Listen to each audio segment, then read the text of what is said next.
مصر میں زمانہ جاہلیت سے یہ دستور چلا آ رہا تھا کہ جب بھی دریائے نیل ٹھہر جاتا تو ایک حسین اور خوبصورت لڑکی کو قتل کر کے دریا کے حوالے کر دیا جاتا تو دریائے نیل پھر حسب معمول چل پڑتا۔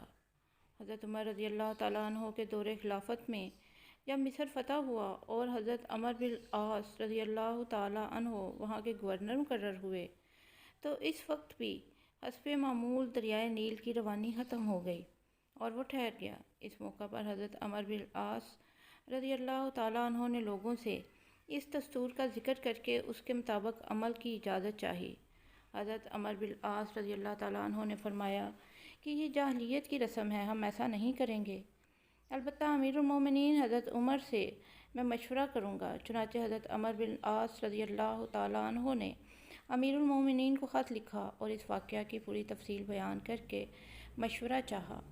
امیر المومنین حضرت عمر رضی اللہ تعالیٰ عنہ نے اس کے جواب میں دریائے نیل کے نام ایک چٹھی روانہ فرمائی اور حضرت عمر کو لکھا کہ وہ چٹھی دریائے نیل میں ڈال دیں۔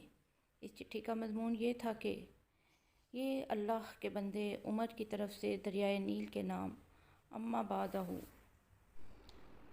اگر تو اے دریائے نیل اپنی طرف سے جاری ہوتا تھا تو مت جاری ہو، اور اگر اللہ وحدہ قہار نے تجھ کو جاری کیا تو ہم اسی سے سوال کرتے ہیں کہ وہ تجھ کو جاری کر دے۔